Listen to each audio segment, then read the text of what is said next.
Olá, caros estudantes do curso superior de Processos Químicos. Aqui, professor Tiago Meneghel, da disciplina de Fundamentos de Economia. Essa é a nossa penúltima videoaula da disciplina. A nossa disciplina ela é relativamente curta, 40 horas, 2 horas semanais, né? Então, por isso, rapidamente a gente chega aí ao final da disciplina, tá? Na aula passada, nós estudamos demanda, né? Vimos a curva de demanda, vimos as questões relativas à demanda elástica, demanda inelástica. E nessa aula? Bom, nessa aula nós vamos tratar sobre oferta, curva da oferta. E depois, juntando aí os estudos feitos sobre demanda, sobre a curva da demanda, e os estudos feitos sobre a oferta, que vamos ver nessa aula, nós vamos estudar então o preço de equilíbrio, ok? Vamos então. O que é oferta? Nós já falamos inclusive de oferta quando nós falamos dos conceitos iniciais da disciplina, ainda quando a disciplina era presencial, né, que nós falamos sobre o conceito de produto e enfim. Oferta é a quantidade de um produto que os produtores ou fabricantes desejam oferecer para a venda durante um período de tempo para um dado nível de preço.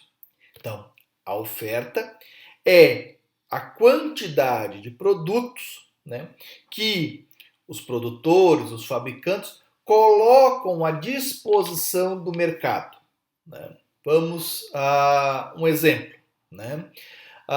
Qual é a oferta de pinhão que nós temos esse ano, né, para a população do sul do Brasil ou mesmo para a população serrana? Segundo informações que nós estamos sabendo, né, a oferta esse ano está baixa, né? Tem aí umas questões principalmente relacionadas aos ciclos da araucária, né, que tem ano que produz mais, ano que produz menos. Esse ano parece que é um ano de pouca produção. E então a quantidade de produto, né, que as pessoas que colhem pinhão estão oferecendo ao mercado está reduzida. Então nós dizemos que a oferta de pinhão esse ano está reduzida, ok? Oferta, então, é essa quantidade de produto colocada à disposição para venda em um determinado mercado. Lembram o que é mercado? Qual é o conceito de mercado? Mercado é o local onde a oferta encontra a demanda, aonde a demanda encontra a oferta. Então, no mercado público, pessoas que querem comprar carne, peixe, enfim, legumes, verduras, encontram quem quer vender esse tipo de produto. No mercado de ações, quem quer comprar ação, encontra quem quer vender ação. Num supermercado, as pessoas que querem comprar produtos de higiene, limpeza, alimentação, encontram um fornecedor que deseja vender esse tipo de produto. Mas então, mercado é sempre esse local onde a oferta encontra a demanda. Muito bem. E a lei da oferta? A lei da oferta, ela é inversa, vamos chamar assim, a lei que nós vimos na videoaula passada, que é a lei da demanda. Vamos ver aqui então a lei da oferta. Quanto maior é o preço de mercado, maior é a quantidade de um bem ou serviço que um produtor, ou que os produtores, né, está ou estão dispostos a oferecer para venda por um determinado intervalo de tempo. Então, vamos olhar esse gráfico aqui, né? Se o preço for R$10, nós temos 100 quantidades de qualquer coisa, né? 100 carros, 100 maçãs, né? Não importa o que aqui, né? Nós temos 100 interessados em vender. Aqui nós estamos falando de oferta. A 10, 100 unidades estão aí à disposição para a venda. Agora, se o preço for 17, então já 180 produtores ou 180 unidades de de um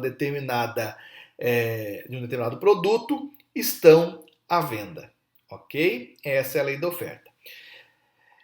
Por que isso, né? Obviamente porque a lucratividade é maior, né? Talvez a R$10 já exista uma lucratividade, mas essa lucratividade é baixa e logo uma quantidade menor quer vender. A 17 a lucratividade é melhor, talvez possam vir produtos de uma distância maior, né? Enfim, uma série de variáveis, e então uma quantidade maior quer ser oferecida. Se o preço for caindo a um patamar muito baixo, por exemplo, aqui 3, 2, né, reais, ninguém vai querer vender.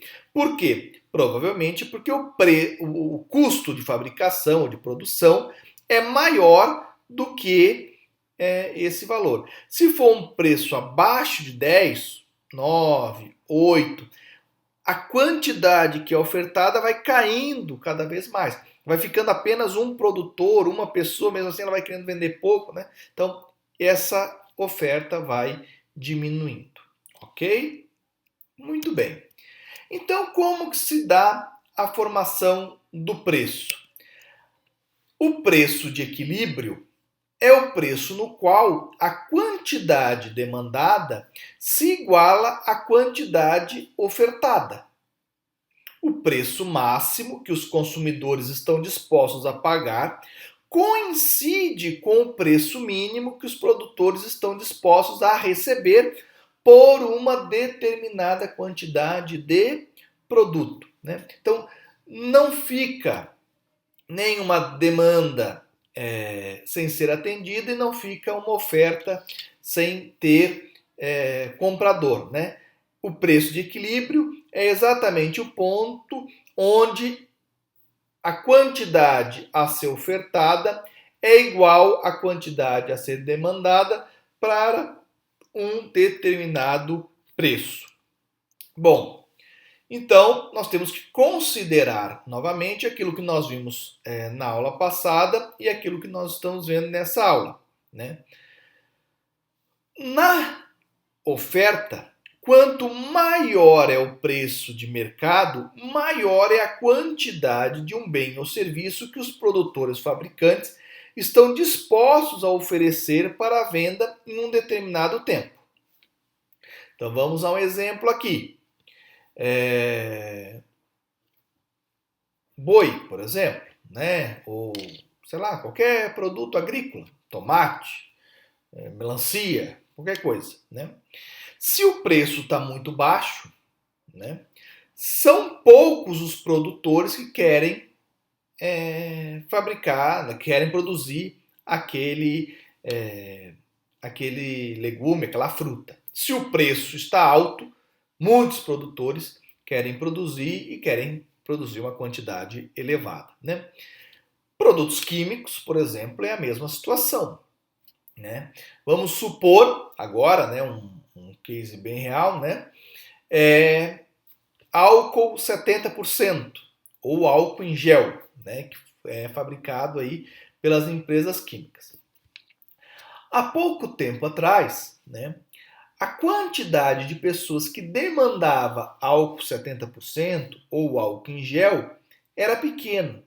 E mesmo essas pessoas que demandavam álcool em gel, elas tinham intenção, né, ou tinham disposição para pagar um valor baixo por esse produto, ok? Com o advento da pandemia do Covid-19, houve um aumento, né, houve um deslocamento da curva de demanda, a aula passada, né? Com esse deslocamento da curva de demanda, né, a demanda começou a aumentar, inclusive com o preço mais alto, né? E aí essa questão aqui, ó, o preço aumentou, né? Quanto maior o preço de mercado, maior a quantidade de bem que é ofertado, né? Então, o preço do álcool 70%, do álcool em gel, subiu, a quantidade demandada para esse preço alto, né, subiu também, logo a quantidade de fabricantes de álcool 70%, álcool em gel, né, aumentou muito também. Antigamente você ia no supermercado, só tinha lá Cooperálcool, tinha lá, acho que era Zumbi e mais uma marca de álcool. Hoje você vai nos supermercados, Dragão, Capricho, tem tudo que é Cooperálcool, enfim, né? Tem tudo que é tipo de fabricante de álcool em gel, né? Por quê? Porque o preço se elevou, a demanda se elevou e aí aumenta também a quantidade de produtores, de fabricantes, ok? Mas, né, quanto maior o preço, maior a quantidade de produtores que querem oferecer um produto. Mas em situações normais, né, quanto menor o preço de um determinado produto, maior é a quantidade de consumidores que estão dispostos a comprar esse produto, certo? Então, você vê que um gráfico tem uma tendência de subida enquanto o preço sobe, o outro gráfico vai ter uma tendência de queda quando o preço sobe, né? Se o preço cai, um gráfico tem tendência de queda, o outro gráfico tem tendência de aumento. Então, nós temos que colocar essas duas linhas, né, em um mesmo gráfico para ver o que acontece. Veja bem aqui nesse exemplo. Aqui nós temos o preço de um determinado produto. Aqui nós temos a quantidade demandada ou ofertada de um determinado produto. Muito bem. Se o preço está aqui muito baixo, nós temos a quantidade ofertada muito baixa. Mas, em compensação, nesse preço baixo, a quantidade demandada ela é muito alta. Veja, a quantidade está aqui nessa linha, quantidade aqui próxima ao final da linha, quantidade alta para um preço baixo. Aqui, quantidade baixa para um preço baixo. Agora, se o preço está muito alto, a quantidade de consumidores que quer esse produto, ela cai, ela fica mais ou menos aqui no começo da linha da quantidade. Agora, se o preço está alto, né, a quantidade de pessoas que vão querer vender esse produto a esse preço alto é alta, é aqui no final da linha. Bom, mas se essa quantidade for ofertada, não vai vender.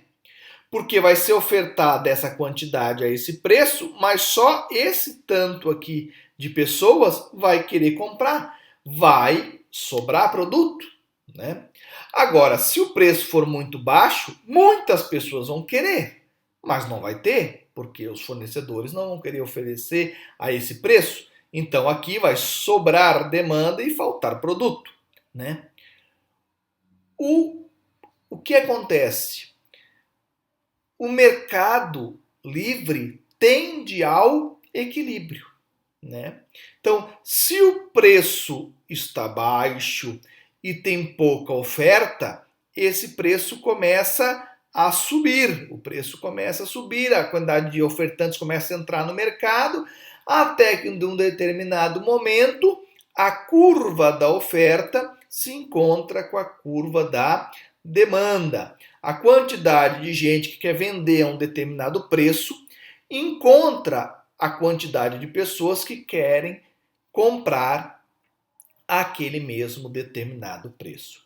A esse preço onde a oferta e a demanda se encontram é o que a gente chama de preço de equilíbrio, ok? Muito bem, vamos a um exemplo de uma bolsa de valores, né? Numa bolsa de valores, você tem ações a um determinado preço, correto? Aquele preço ali tem uma determinada quantidade que quer comprar aquela ação e uma determinada quantidade de gente que quer vender aquele preço, né? Um pessoal querendo vender, um pessoal querendo comprar a um determinado preço.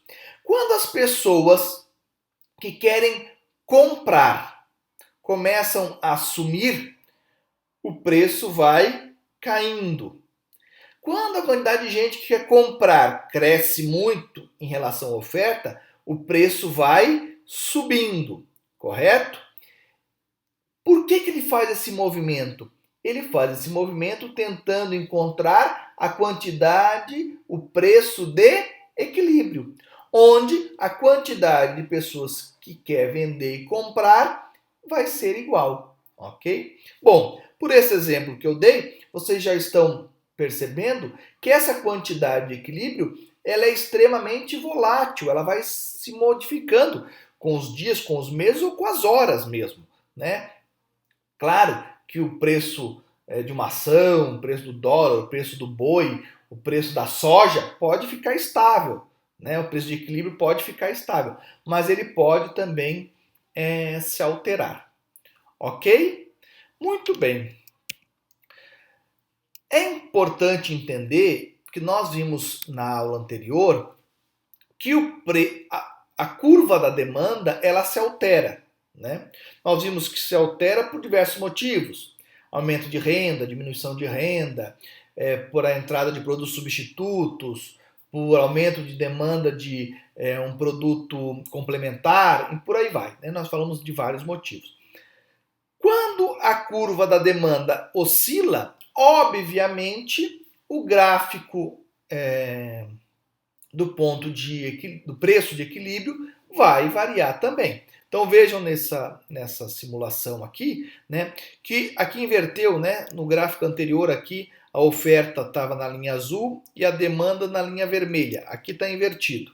A oferta está na linha vermelha, ela sobe de quantidade, ela cresce quando o preço sobe, e aqui a curva da demanda está de azul, que é a curva que quanto o preço cai, né, a quantidade demandada cai também. Vejam que nós temos uma curva da demanda aqui, que é a D1, onde o ponto de equilíbrio é exatamente nesse preço aqui, ok? E nesta quantidade aqui. Mas houve aqui uma diminuição da demanda, né, por esse produto, por algum motivo que aqui nós não sabemos. Se houve uma diminuição da demanda, né, a nova curva da demanda é essa aqui, que seria a D2. Logo, o ponto de equilíbrio se altera para esse ponto aqui, onde nesse preço mais baixo, a quantidade demandada será aquela que também é ofertada a esse mesmo preço. Ok? Muito bem. Agora tem uma questão muito importante. Nós falamos sobre curva da demanda, nós falamos sobre curva da oferta, nós falamos sobre o preço de equilíbrio.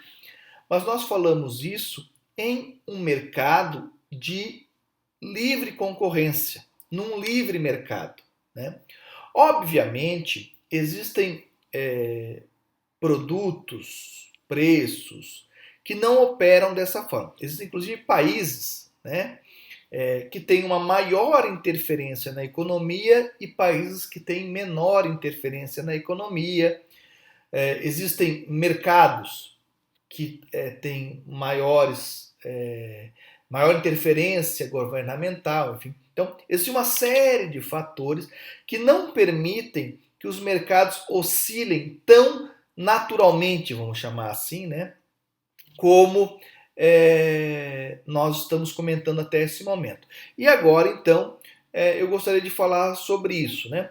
Esses exemplos de curva de demanda e de curva de oferta que a gente falou, né, é quando nós temos uma competição perfeita, né? O ajustamento da economia, dos preços, está condicionada à lei da oferta e da procura, né? Mas isso exige pressupostos básicos, né? O primeiro é o elevado número de participantes no mercado, cada um com uma parcela pequena da produção. Então aqui, por exemplo, né, nós temos uma foto de pequenos agricultores. Esses pequenos agricultores não têm força, a não ser que eles se associem em uma cooperativa e essa cooperativa tem aí praticamente uma grande produção para uma determinada região geográfica, né? Mas se não for isso, o pequeno produtor ele não tem força para ele determinar o preço daquilo que ele vai comprar, né? É justamente a lei da oferta e da procura que vai determinar quanto que o produtor vai poder cobrar por esse seu produto, tá? É diferente, por exemplo, de uma petrolífera, né? No Brasil, só a Petrobras pode produzir petróleo, né, em determinadas regiões, na Bacia de Santos, no pré-sal, com a participação estrangeira. Isso muda um pouco, né, de regras a cada tempo, mas ela é basicamente ela e outros poucos players nesse mercado, né? Não há um elevado número de participantes no mercado. Então, praticamente, ela determina o preço, né?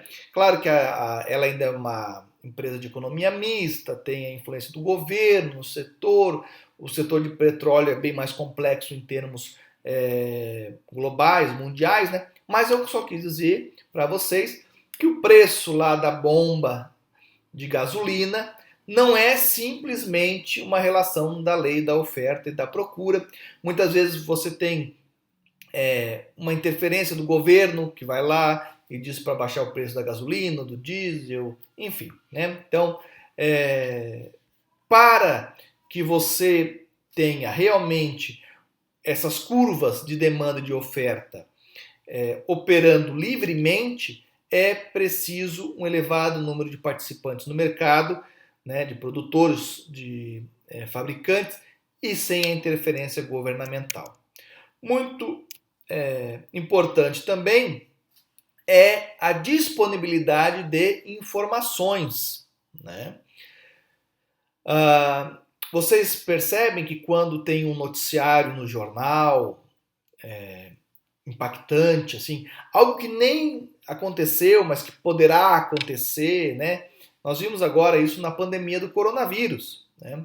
Nós tínhamos noticiários na TV que davam lá que a crise estava se agravando ou que tinha alguma melhora, enfim, isso impactava, por exemplo, nas bolsas de valores, no mercado financeiro, né? Por quê? Porque o mercado tenta prever o que vai acontecer, né? E ele faz essas oscilações, né? Prevendo aí uma alteração na demanda e na oferta por determinados produtos com base em informações, né?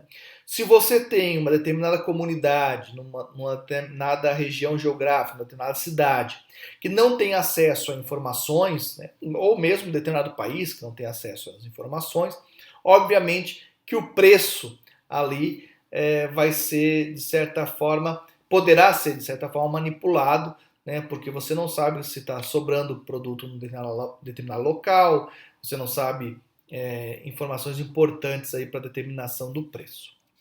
Ok? Muito bem. Uma outra questão muito importante para que essa curva da oferta e da demanda e o preço de equilíbrio ocorra sem interferências é que você precisa ter uma total liberdade para entrada e saída do mercado, né? Então, você não pode ter uma quantidade de produtores, né, ou de fabricantes que sejam obrigados a continuar produzindo, ofertando, independente do preço, né? Eles têm que ter a liberdade de sair. Não, a esse preço eu não oferto, a esse preço eu não vou produzir, né? Para que a curva se movimente, né? Por quê? Se o produtor ele é obrigado a produzir, né? É evidente que mesmo que o preço caia, ele vai continuar ofertando, uma vez que ou ele oferta ou ele joga fora, né? Então, isso distorce a lei da oferta e da procura. Essa foto que eu coloquei aqui no slide é de um produtor de fumo, né? O fumo tem uma característica. Geralmente, os produtores de fumo, eles são de um sistema que eles chamam integrados, né? O que quer dizer isso? Por exemplo, a Souza Cruz, que é fabricante de cigarro, ela fornece a semente, ela fornece lá os produtos químicos para defensivos agrícolas, ela fornece uma série de coisas lá para o produtor, né? E muitas vezes ela faz relações de um ano com o outro, né? Então, o produtor vende a safra para ela, mas aí fica devendo uma certa quantidade de recurso financeiro, ou ela vai pagar já no outro ano com sementes, enfim. Ela faz uma amarração, muitas vezes, que impede que no próximo ano aquele produtor tenha a opção de dizer, não, eu não vou plantar fumo esse ano. Esse ano eu vou plantar soja, vou plantar milho, sei lá, né? Não, ele já tem contratos e acordos pré-estabelecidos que obrigam ele a se manter naquela lavoura, no caso do fumo. Então isso também distorce aí a lei da oferta e da procura, nesse caso ainda de forma mais violenta, vamos chamar assim, né? Por quê? Porque é uma empresa muito grande, né? De atuação inclusive internacional, que exerce uma pressão muito alta em cima dos produtores, né? Muito bem. E a última consideração, muito importante, né, é que para você ter essa lei da oferta e da procura, esses gráficos da oferta e da procura, há necessidade de uma homogeneidade dos produtos, pouca diferenciação do produto. Então, aqui nós temos uma foto aqui de soja, né? E a princípio soja é soja. Logo, se tem muita produção de soja, pouca demanda, o preço vai cair. Se tem pouca produção de soja, muita demanda, o preço vai subir, certo? Essa é a lei básica que nós vimos até aqui, né? Agora, isso não é verdade, por exemplo, para o mercado de arte, né? Porque a arte não é tudo arte, né? Então, assim, tem uma oferta grande de quadros, o preço dos quadros vão cair, né? Vou poder comprar a Mona Lisa lá no Museu do Louvre por uma pichincha. Não, não é assim que funciona. Por quê? Porque a arte, né, os quadros, não é uma homogeneidade, não é tudo a mesma coisa. Soja, tudo que é soja, mas quadro, não, né? Aqui nessa foto é um artista chamado Leonid Afremov, né? Que ele tem um estilo de pintura muito peculiar, né? Que você olha os quadros dele e já identifica, aquele lá é um quadro Afremov, né? Mesmo que você tenha muitas pessoas pintando outro tipo de arte, ou, né? Não vai aí talvez influenciar muito nos preços aí dos quadros do Afremov, né? Por quê? Porque cada quadro, cada artista é distinto, né? Há muita diferenciação no produto em cada quadro. Ok? Era isso, gente. Agradeço a atenção de vocês. Vai ter aí um questionário para vocês responderem. O prazo para a resposta desse questionário está lá no Siga, né? Qualquer dúvida, eu estou à disposição através do meu e-mail, através do meu WhatsApp, e daqui a 1 ou 2 semanas eu retorno com a nossa última videoaula da disciplina de Fundamentos de Economia. A minha intenção, né, é que no retorno das atividades presenciais, a gente faça presencialmente uma revisão de todos os conceitos vistos na disciplina e tenhamos então uma atividade, um trabalho feito de forma presencial, né, de avaliação aí da absorção dos conhecimentos da disciplina, ok? Se isso exatamente vai acontecer, quando, como, vai depender de nós termos a liberação para voltarmos às atividades presenciais. Tá ok? Fico sempre à disposição. Um grande abraço a todos. Tchau, tchau.